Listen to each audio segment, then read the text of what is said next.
साथ बोलिए, भारत माता की। अरे भाई, ऐसी आवाज नहीं चलेगी। आज 95 साल के एक पुरुषार्थी जीवन का सम्मान किया है। दादा अवाड़े के सम्मान में सभी लोग दोनों हाथ उठाइए, जरा उठाइए दोनों हाथ और प्रचंड आवाज से मुट्ठी भींचकर भारत माता का जयकारा लगाएंगे। बोलिए, भारत माता की जय श्री राम।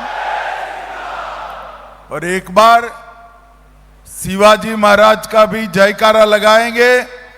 मेरे साथ बोलिए, जय जय जय जय जय शिवाजी, जय जय जय जय जय भवानी।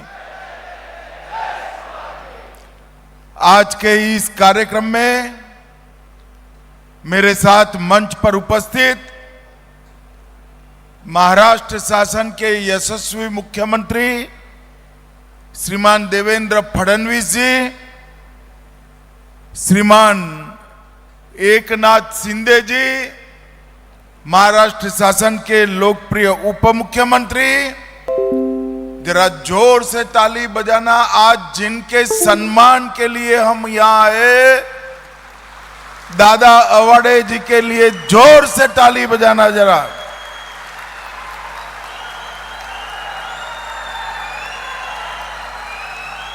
मेरे साथ मंच पर उपस्थित रविंद्र चव्हाण जी, अध्यक्ष भारतीय जनता पार्टी महाराष्ट्र, चंद्रकांत दादा पाटिल जी, आशीष सेलार जी, प्रकाश अबितकर जी, श्री हसन मुशरीफ जी, जय कुमार गोरे जी, संजय सावकारे जी, शिवेंद्र राजे भोंसले जी, श्री धनंजय महाडिक जी, धैर्यशील माने जी, कलपन्ना दादा के पूरा परिवार और आज इस कार्यक्रम में आए हुए इचल करण जी के सभी मेरे भाइयों बहनों को मेरा राम राम प्रणाम। भाइयों बहनों, आज मैं यहां आया हूं तब छत्रपति शिवाजी महाराज, छत्रपति संभाजी महाराज, महात्मा ज्योतिबा फूले, क्रांति ज्योति सावित्रीबाई फूले, छत्रपति साहू जी महाराज, महारानी ताराबाई और बाबा साहेब आंबेडकर, इस सभी महानुभावों को प्रणाम कर कर मेरी बात की शुरुआत करता हूं। मैं जब यहां आया हूं तब श्रीमान नारायण राव घोरपड़े जी को भी प्रणाम करता हूं, क्योंकि इचल करण जी का आज का जो स्वरूप है, आज का जो वैभव है, विकास है, इसकी नींव श्रीमंत नारायण राव घोरपड़े जी के समय में डालने का काम हुआ था। मित्रों, जब मैं आया हूं तब अभी अभी एक भारत के लोकतांत्रिक इतिहास में बड़ी घटना हुई। हमारे नेता और लोकप्रिय प्रधानमंत्री नरेंद्र मोदी जी ने देश के सर्वाधिक लंबे समय तक प्रधानमंत्री रहने का रिकॉर्ड तोड़ने का काम किया। लोकतांत्रिक तरीके से चुने गए प्रधानमंत्रियों के कार्यकाल के इतिहास में मोदी जी सर्वाधिक 12 साल से ज्यादा समय रहने का रिकॉर्ड बनाए हैं। और मित्रों, ये 12 साल जब भी आजाद भारत का इतिहास लिखा जाएगा, कई बड़ी बड़ी घटनाओं के नाम से अमर हो जाएंगे। मैं आज यहां खड़ा हूं तब 12 साल पीछे मुड़कर देखता हूं, एक ऐसी सरकार थी जो देश में लगातार बम धमाके और हमले होते थे, मगर देश के प्रधानमंत्री के मुंह पर 20 मन का ताला लगा हुआ था, वो एक शब्द भी नहीं बोलते थे। वहां से निकलकर मोदी जी आए, भाजपा सरकार बनी, उरी पर हमला हुआ, पुलवामा में हमला हुआ, पहलगांव में हमला हुआ, कहीं सर्जिकल स्ट्राइक, कहीं एयर स्ट्राइक, और अंत में ऑपरेशन सिंदूर कर कर पाकिस्तान के घर में घुसकर आतंकवाद को जवाब देने का काम किया। पूरी दुनिया के सामने भारत ने अपनी जनता और अपनी सीमाओं की रक्षा का एक संकल्प हिमालय से भी ऊंचा कर कर दिखाने का काम किया है। मोदी जी के समय में ही सेनाओं का आधुनिकीकरण हुआ। एक जमाना था जब एक गोली भी बनती नहीं थी, आज मिसाइल्स बनाकर हम पूरे विश्व के सामने आत्मनिर्भर भारत के रूप में खड़े हैं। मोदी जी के समय में ही कश्मीर से आतंकवाद पर संपूर्ण प्रभुत्व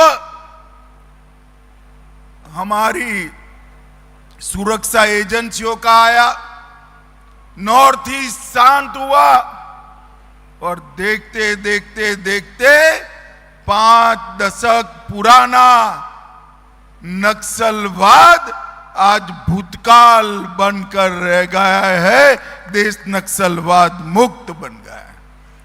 उनके समय में ही लद्दाख से, लक्षद्वीप से, पूर्वोत्तर से पंजाब तक शांति प्रस्तापित हुई। किसान से लेकर विज्ञान तक अनुसंधान का दौर चला। सेल्फ हेल्प ग्रुप से लेकर गांव की महिलाओं की समिति से लेकर स्टार्टअप तक के दायरे को आगे बढ़ाने का काम हुआ। और मोदी जी एकमात्र प्रधानमंत्री है जिन्होंने सहकारिता की भी चिंता की और स्पेस में भी सिद्धि प्राप्त करने का काम किया। एक किसान, एक पशुपालक, इसकी चिंता उन्होंने सहकारिता के माध्यम से करी। और स्पेस पे जो हम पिछड़े हुए थे, चंद्रयान को चंद्र के दक्षिण ध्रुव पर पहुंचाकर भारत का तिरंगा चंद्र पर फहराने का काम हमारे नेता नरेंद्र मोदी जी ने कहा। उनके समय में ही बरसों से अटकी हुई,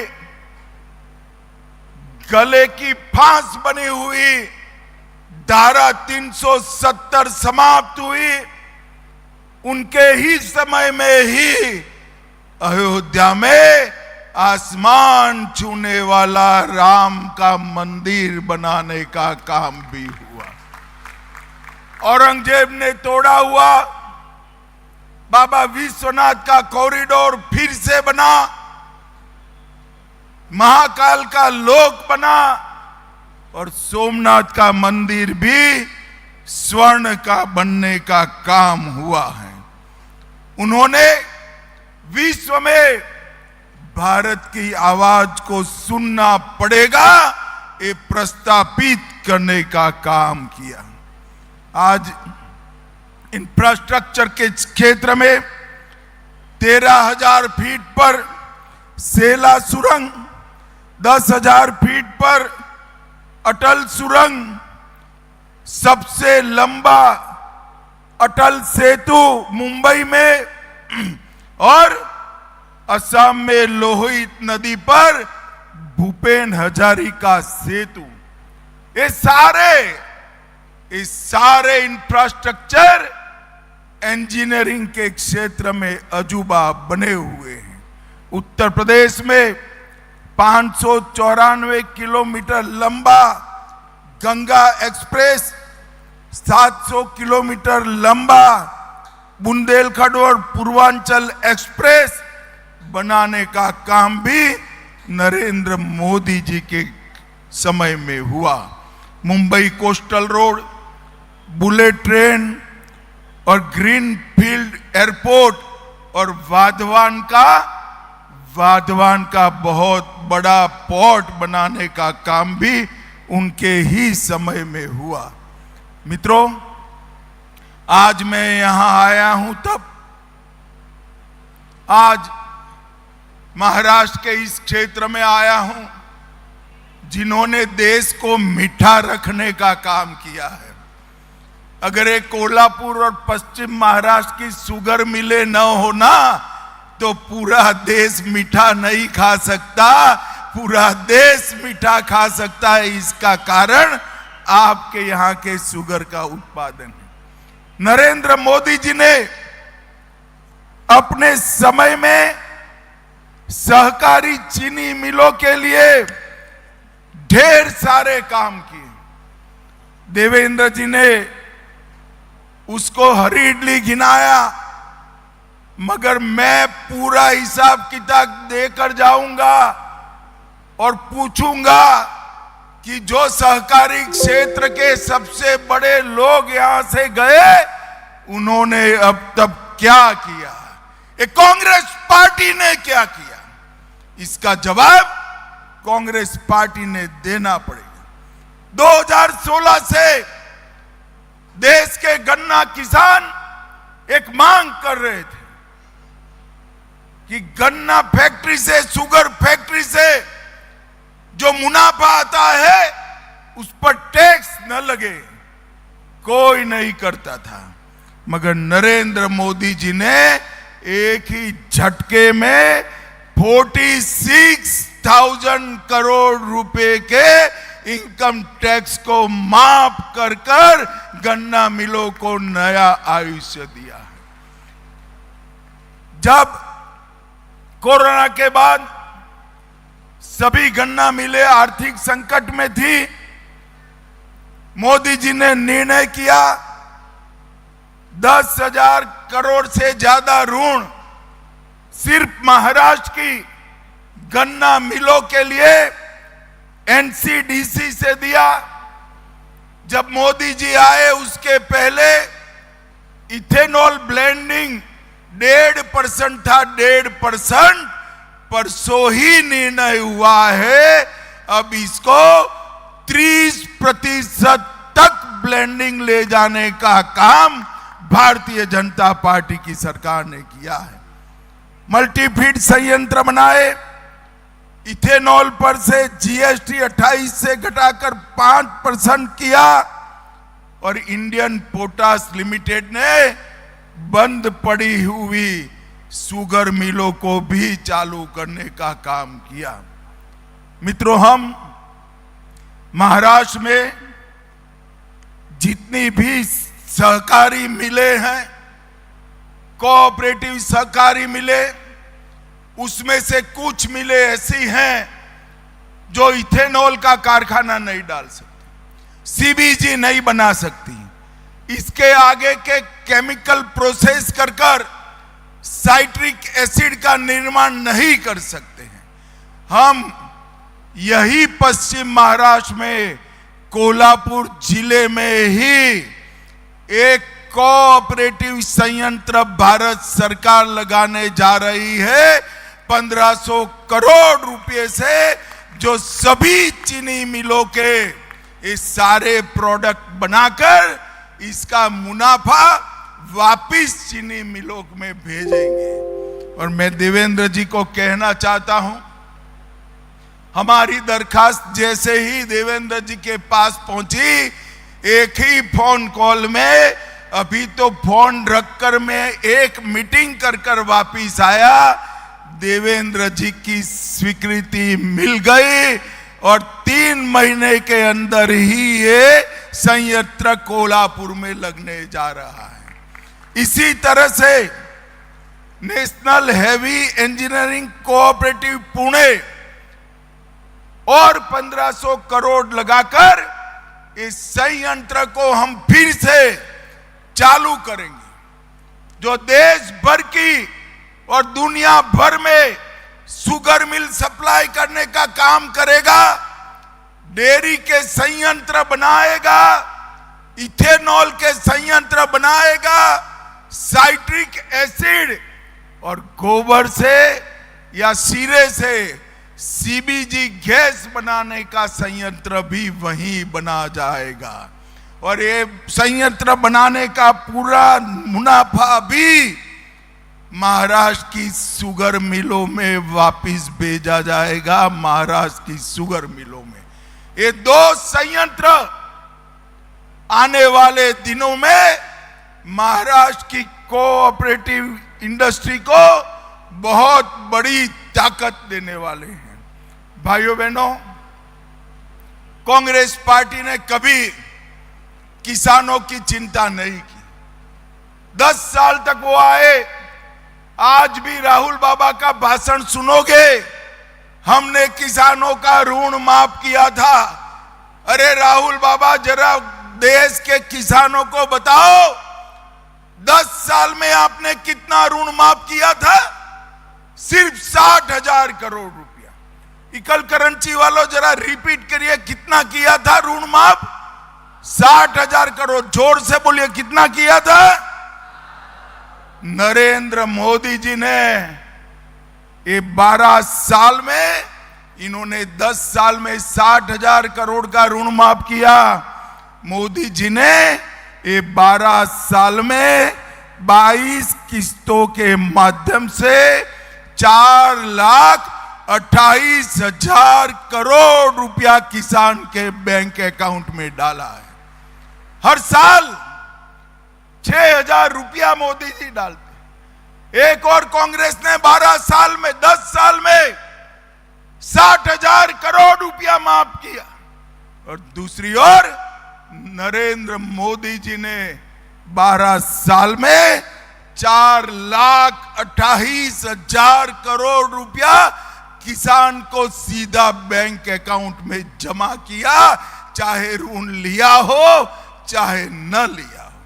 और भाइयों बहनों, मोदी जी ने डेयरी मंत्रालय और कोऑपरेटिव मंत्रालय बनाकर इस देश के ग्रामीण विकास में सहकारिता की भूमिका को फिर से एक बार मजबूती के साथ रखने का काम किया है। और मित्रों, देवेंद्र जी ने अभी इकल करेंसी की सभी बातें समाप्त कर दी है। मेरा आपसे इतना ही कहना है कि सरकार ऐसी चुनिए जो आपकी चिंता करे, आपके विकास के लिए 5 साल तक मेहनत करती रहे। और इकल करेंसी तो ऐसी जगह है जहां विधायक हो, सांसद हो, कॉरपोरेशन हो, सबका सब आपने कृपा कर एनडीए को दे दिया है। इकल करेंसी वालों का तो महाराष्ट्र सरकार और भारत सरकार दोनों पर अधिकार है। मित्रों, मोदी जी के ये 12 साल एक शुरुआत है।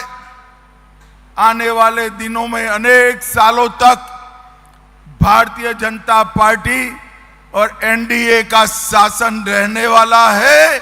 और मोदी जी ने जो कल्पना की है 2047 में पूर्ण विकसित भारत बनाने की संकल्पना, ये भारतीय जनता पार्टी ही पूरी करने वाली है। मैं आज फिर से दादा अवाड़े ने जो इतने लंबे समय तक सहकारिता क्षेत्र की सेवा कर एक मजबूत उदाहरण पूरे देश में प्रस्तुत किया है, उसको 2 हाथ जोड़कर सम्मान से प्रणाम करना चाहता हूं। और देवेंद्र जी ने कहा कि आप जरूर आइएगा शताब्दी में। देवेंद्र जी, वादे की जरूरत नहीं है। इतने सारे लोगों के सामने मैं कह देता हूं कि दादा की शताब्दी में मैं जरूर आऊंगा जब उनके 100 साल होंगे। फिर से एक बार इकल करंची वालों का बहुत बहुत मनपूर्वक धन्यवाद।